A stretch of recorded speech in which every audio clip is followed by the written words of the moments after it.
दोस्तों, कैसे हैं आप सभी। मैं डॉक्टर आनंद फिर से अपने YouTube चैनल पर आप सभी का स्वागत कर रहा हूं और आशा कर रहा हूं कि सभी ठीक है, मस्त हैं, एंजॉय कर रहे हैं। B2B सर्विस मार्केटिंग ऑलरेडी अपन एक्सप्लेन कर चुके हैं। पार्ट 2 में मैं आ गया हूं। पार्ट 1 ऑलरेडी अपलोडेड है। MBA 4 सेम का सब्जेक्ट है, BBA फाइनल ईयर में है, BCom फाइनल ईयर, PGDBM के भी सेकंड ईयर में आता है। अगर 1 साल का हो रहा है तो फर्स्ट ईयर में ही दे देते हैं, और UGC नेट में तो कंपलसरी सब्जेक्ट है। तो मैं डॉक्टर आनंद व्यास फिर से आपका स्वागत कर रहा हूँ। बेसिक इसका मैं फर्स्ट पार्ट में मैं बता चुका हूँ। आप पहले वो वीडियो देखिएगा ताकि ये समझने में थोड़ा हेल्प हो जाएगी। डायरेक्ट इस पे आएंगे तो दिक्कत आपको ही सामना करनी है। तो ठीक है, ये देखिए हम फर्स्ट यूनिट के अंदर फर्स्ट पार्ट में ये सारी चीजें मैं कंप्लीट करवा चुका हूँ, है ना। अब आ चुका हूं मैं एलिमेंट्स ऑफ B2B ऑफरिंग पे। अब ये एलिमेंट्स क्या है, यानी B2B यानी बिजनेस टू बिजनेस में एलिमेंट्स क्या है। बेसिकली आप सब ये राइट कर देंगे। अगर आपने फर्स्ट पार्ट देख रखा है तो ये बहुत ही इजी है इसको राइट करना, आप बहुत ही आसानी से इसको राइट कर देंगे।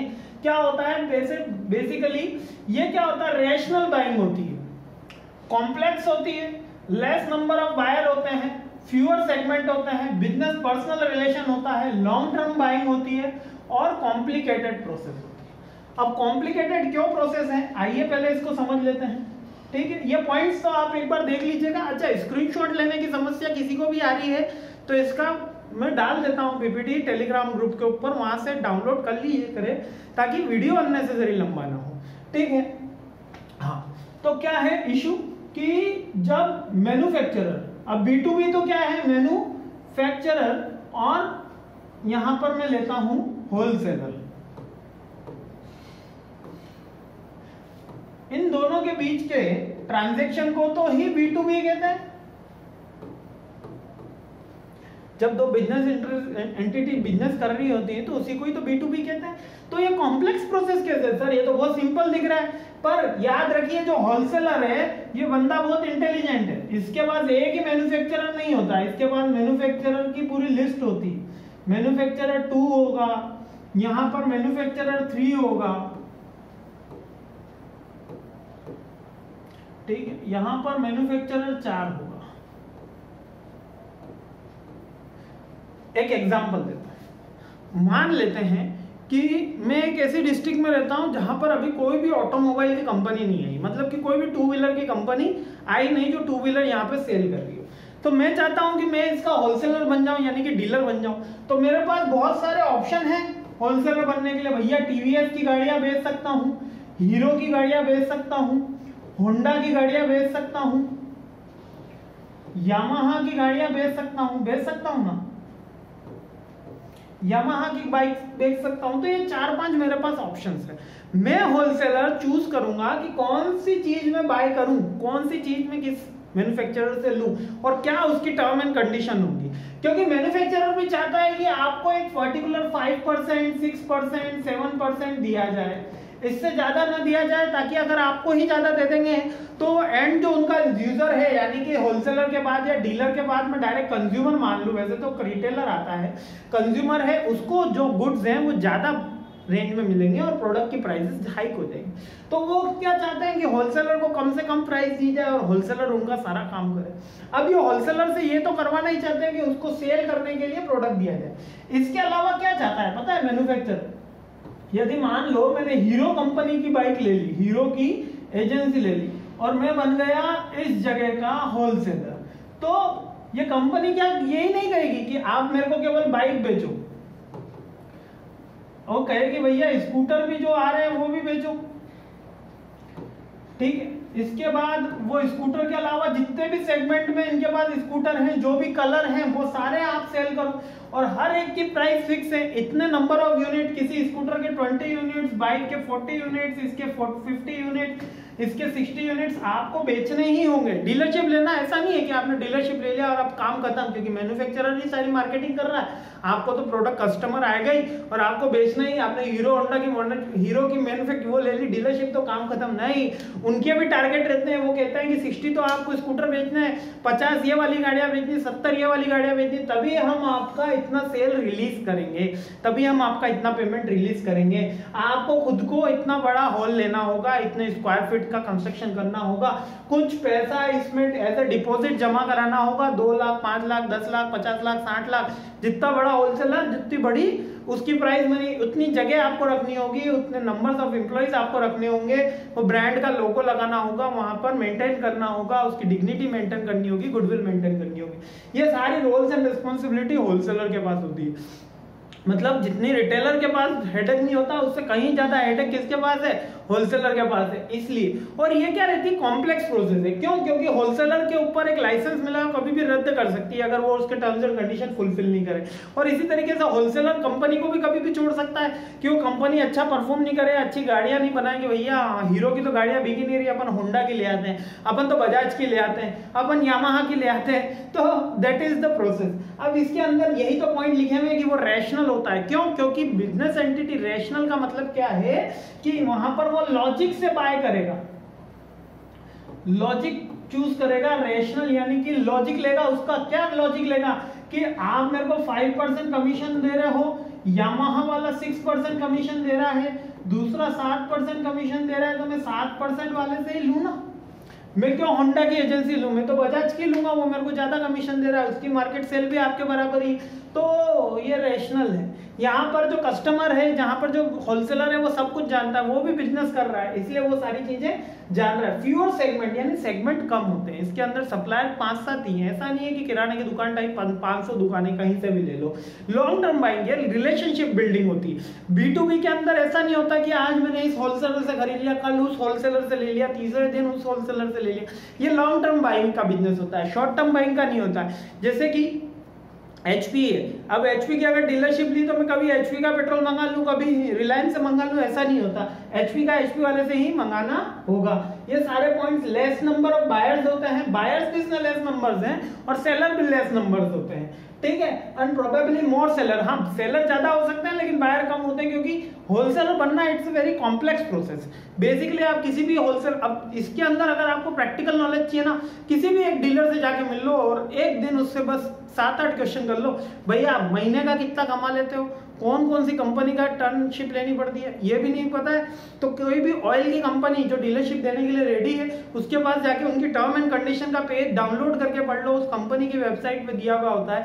पेट्रोल पंप के लिए जो टर्म एंड कंडीशन का पेज दिया हुआ होता है, वो पढ़ लो कि भैया 1 करोड़ तो उनके वहां गिरवी रखना पड़ता है। तो इसलिए जो बेस्ट सेलर भी होते हैं वो ज्यादा होते हैं, लेकिन थोड़े से ज्यादा है तो दोनों ही कम, ठीक है। कॉम्प्लेक्स प्रोसेस होती है क्योंकि टर्म्स एंड कंडीशन ज्यादा होती है, रेशनलिटी होती है, और कॉम्प्लिकेटेड होती है क्योंकि मैन्युफैक्चरर भी होलसेलर पे है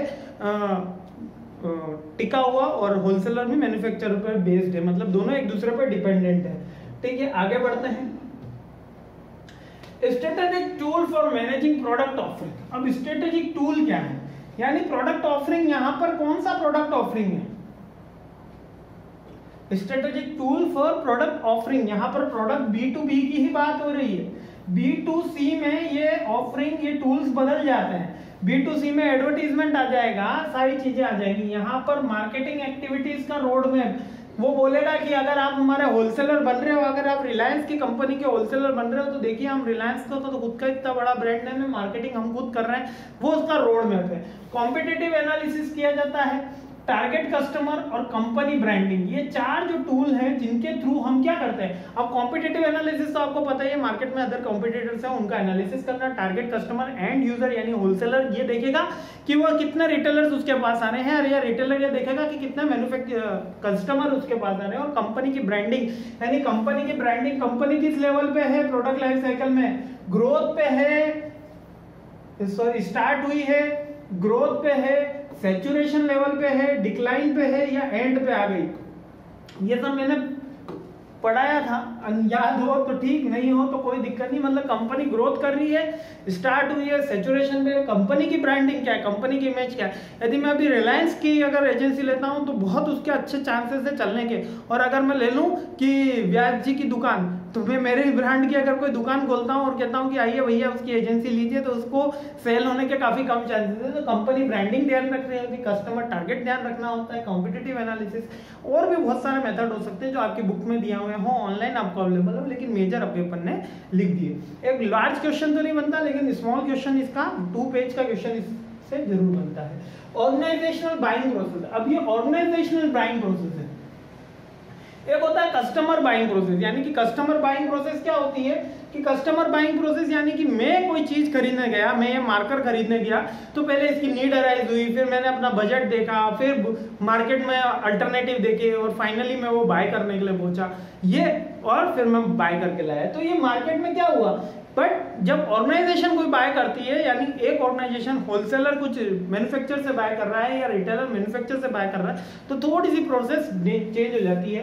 पहली प्रोसेस तो इसमें आइडेंटिफिकेशन ऑफ नीड ही होता है, यानी कि नीड इमर्ज होना, general requirement details, product specialisation, price analysis.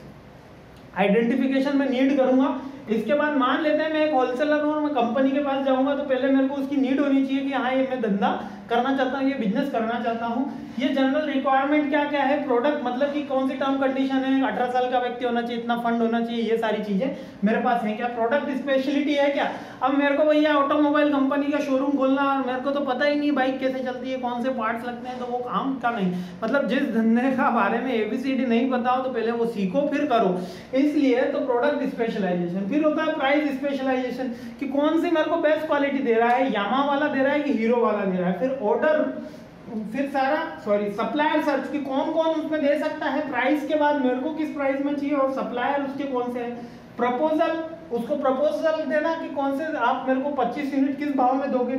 Supplier selection, order routine और परफॉर्मेंस रिव्यू। अब ये तो एक मैंने ऑटोमोबाइल का लिया, इसलिए आपको थोड़ा सा समझने में दिक्कत आई होगी। मान लेते हैं कि जो अपने फिंगर मिलते हैं, कुरकुरे जो अपन नाम से जानते हैं, ठीक है, अब वो फिंगर मिलते हैं, उसके अंदर भी ये सब चीजें होती है कि फिंगर 25 कंपनियां बना रही होती है। रिटेलर बेचने वाला जो होता है उसके पास 25 कंपनियों के फिंगर्स आ रहे होते हैं, कोई कुरकुरे दे रहा है, कोई लेस के नमकीन दे रहा है। तो भैया हमारे यहाँ कौन सी चीज चलने वाली है, मेरा किसमें स्पेशलाइजेशन है और क्या मेरे को प्राइस कन्वीनियंस में है, इसलिए मैं सप्लायर उसका सर्च करता हूँ और फिर प्रपोजल भेजता हूँ कि भैया इस यूनिट का इस भाव में मैं बेच सकता हूँ। फिर सप्लायर का सिलेक्शन करूंगा, फिर उसका ऑर्डर लूंगा, सेल करूंगा और फिर हम चेक करेंगे कि भैया वो मार्केट में चल रहा है या नहीं चल रहा। नहीं चल रहा होता है तो सप्लायर बदल देते हैं या प्रोडक्ट बदल देते हैं, उनको इतनी दिक्कत नहीं आती। मार्केट में लाइफ बॉय नहीं चल रहा तो लिरिल खरीद लेंगे, लिरिल नहीं खरीदना तो लेक्स खरीद लेंगे। क्यों? क्योंकि वो तो बिजनेस करने बैठे, उनको कंज्यूम थोड़ी करना है कि मान लेते हैं कि उनका टेस्ट प्रेफरेंस है, वो तो कस्टमर के टेस्ट प्रेफरेंस से प्रोडक्ट बाय और सेल करते हैं। क्लियर हो रहा है ना? ये ऑर्गेनाइजेशन की होती है। और कस्टमर में जब होता है तो थोड़ा सा छोटी हो जाती है, यहाँ थोड़ी सी बड़ी हो जाती है। 4 4 8 9 पॉइंट्स हैं। आई होप सारे पॉइंट्स क्लियर हैं, केवल एक बार पढ़ोगे याद हो जाएगा, नहीं हो रहा है तो बताइएगा। अब बाइंग सिचुएशन,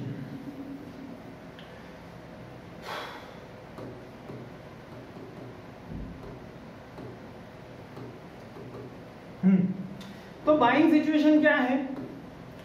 बाइंग सिचुएशन, पहले इसकी थ्योरी पढ़ लेते हैं अपन, बुक में क्या दे रखी है। Buying situation relate to the circumstances surrounding a purchase that can be defined by the quality of the information experience that the buyer has concern about the product and vendor available as well as the effort it will the make of the purchase decision, है ना? तो buying situation, एक होता है buying.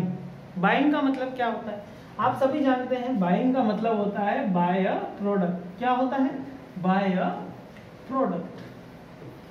और जब मैंने buying बोल दिया तो एक कंटिन्यूस पर्सन फॉर्म आ गई। और बाइंग सिचुएशन का मतलब कि ऐसे चीजें बना देना, ऐसी सिचुएशन बना देना, ऐसे सर्कमस्टांसेस, ऐसी परिस्थिति बना देना कि हम वो प्रोडक्ट खरीद ले। जैसे कि अब ये बाइंग सिचुएशन एक ही चीज से नहीं बनती। मेरा पड़ोसी कोई चीज खरीद के ले आया तो मेरे को वो चीज खरीदनी है, मेरे दोस्त ने वो चीज खरीद ली तो मेरे को वो चीज खरीदनी है, मेरे को उसकी नीड है तो मेरे को वो चीज खरीदनी है। मैंने टीवी में शाहरुख खान को वो चीज, शाहरुख खान विमल खा रहे हैं आजकल तो रहने देते हैं उनकी बात। मैंने कोई चीज, किसी फिल्म स्टार को कोई चीज परचेज करते हुए देख ली तो मेरे को वो चीज खरीदनी है, तो दैट इज बाइंग सिचुएशन। मैंने देखा कि यार विराट कोहली कह रहा है ड्रीम 11 पे टीम बनाओ तो यार मेरे को भी बनानी है। तो ये क्या है कि एक सराउंडिंग, एक एनवायरमेंट क्रिएट किया जाता है for a buying, for a buy a particular product. So that is called a buying situation. I hope ये क्लियर हो गया है आपको। बाइंग सिचुएशन क्या है? कोई ऐसे सर्कमस्टांसेस क्रिएट करना या a particular circumstances to influence people, to influence buyer to purchase a particular product. किसी भी बायर को इन्फ्लुएंस करना एक पर्टिकुलर प्रोडक्ट खरीदने के लिए बाइंग सिचुएशन कहलाती है। ठीक है, आगे बढ़ जाते हैं बाइंग ग्रिड और बाइंग सेंटर। अब ये बाइंग ग्रिड और बाइंग सेंटर क्या है, थोड़ा सा इसमें हाँ इधर चलना पड़ेगा। द बाइंग ग्रिड तो क्या है, एक मॉडल है, आप ये देखिएगा जिसमें आपको ग्रिड मतलब वो 9:9 3:3 वाली नहीं है, बट इसके अंदर एक मॉडल है। Is a version of the theory develop as a general model of the rational organisational decision making explaining how companies make decision. Dwyer ने दी थी ये। The buyer grid model has 3 components which are the buy product and the buying centres and the buy class. आगे इसकी definition है, हाँ ये रही। खैर वो तो बाइंग प्रोसेस आ गई।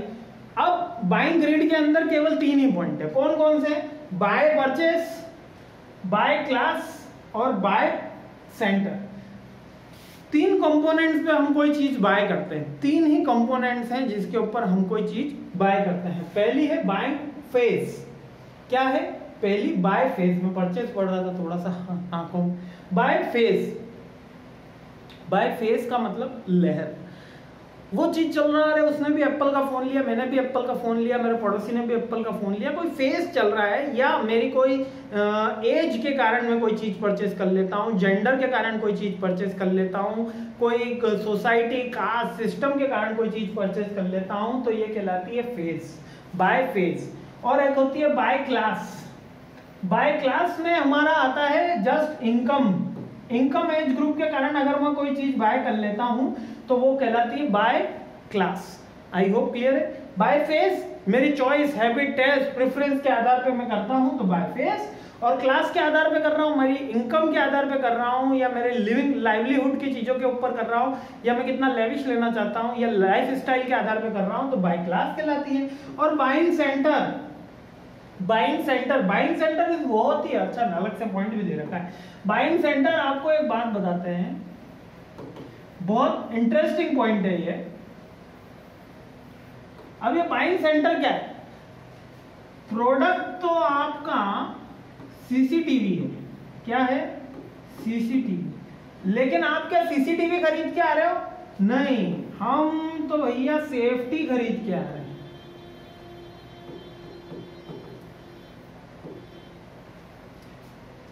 सेफ्टी खरीद रहे हैं, हम इमोशन खरीद रहे हैं। हम क्या सीसीटीवी खरीद रहे हैं, नहीं, हम ये कंसर्न खरीद रहे हैं कि हमारी जो फैमिली है वो, अगर मैं सीसीटीवी लगा दूंगा तो मैं नोटिस में रहेगा कि मेरी फैमिली को सिक्योर्ड है। हम सिक्योरिटी खरीद रहे हैं, हम सेफ्टी खरीद रहे हैं। हम क्या खरीद रहे हैं, हम इमोशन खरीद रहे हैं, हम ये कंसर्न खरीद रहे हैं। तो बाइंग सेंटर का मतलब ये नहीं है कि वो बाय प्रोडक्ट, जो उसके प्रोडक्ट की मेन जो थीम होती है वो इस सपोज की मैंने आपको बताया था कि डेयरी मिल्क खरीदी, तो डेयरी मिल्क का एग्जांपल अपन ने देखा जब first person second person emerging technology के अंदर हमने देखा था, ठीक है। जबकि लड़का लड़की के लिए डेयरी मिल्क खरीद रहा है तो वो उसके लिए प्रोडक्ट नहीं खरीद रहा, वो उसके लिए केयर खरीद रहा है, वो उसके लिए हैप्पीनेस खरीद रहा है। तो ये होता है buying centre. When this product is purchase on the basis of the emotion or on the basis of the central idea, it's called the buying center.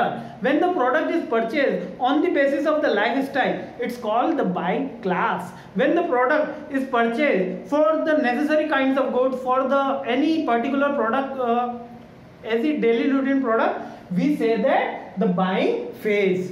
Clear? Buying phase, buying class और buying center. ठीक है। अब ये क्या दे रखी है इसमें, इसके अंदर दे रखा है कि इसकी 5 प्रोसेस दे रखी है। पहला, हम बाय कैसे करते हैं, नीड रिकॉग्नाइज होती है हमारी, डिफाइन होता है फिर प्रोडक्ट, फिर डेवलप करते हैं हम डिटेल, अल्टरनेटिव सर्च करते हैं, सप्लायर और एक्विजिशन करते हैं और इवेल्यूएट करते हैं। यही 6 प्रोडक्ट हैं। ऑर्गेनाइजेशन में अपन ऑलरेडी देख चुके हैं, इसलिए इसको रिपीट नहीं करूंगा, बस समझा देता हूं। पहले हम क्या करते हैं, कोई नीड डेवलप होती है, कोई भी चीज बाय करनी है तो पहले नीड डेवलप होगी, फिर हम हमारे उसका प्राइस एस्टिमेट करेंगे, फिर उसका अल्टरनेट एस्टिमेट करेंगे, अल्टरनेट एस्टिमेट करने के बाद हम बाय करेंगे और फिर उसका रिव्यू करेंगे। यही 5-6 प्रोसेस उसके अंदर फिट होती है। अल्टरनेट प्रोसेस में ही तो सर्च फॉर क्वालिफाइड सप्लायर या सर्च फॉर क्वालिफाइड पर्सन। अब ये B2B की सब्जेक्ट है इसलिए B2B की बात करी जा रही है। अब हाँ, ये लास्ट टॉपिक पे अपन आ चुके हैं, सेकंड लास्ट टॉपिक पे आ चुके हैं। यहाँ तक के वीडियो पे 20 मिनट्स का ऑलरेडी लेक्चर हो चुका है। एक यूनिट और बना दिया जाए, एक पार्ट और बना दिया जाए। इसके साथ में CRM प्रोसेस लास्ट है शायद, नहीं, स्ट्रेटेजिक अलायंस भी है। तो हाँ, ज़्यादा लंबा नहीं खींचते, एक यूनिट और इसकी एक पार्ट और लाता हूँ, तीनों आपको देखने होंगे। माफ़ी चाहूँगा यहाँ पे 20-25 क्योंकि 10-15 मिनट में कंप्लीट नहीं होगा और थोड़ा सा स्ट्रेंथ खींच गया है ये वाला, तो मैं चाहूँगा कि थोड़ा आप भी ब्रेक ले लें, मैं भी ब्रेक ले लेता हूँ और अपन आते हैं थोड़ी देर में और तीसरा वीडियो इसका लेकर आता हूँ। Thanks for watching my this video, I really appreciate your time, thank you.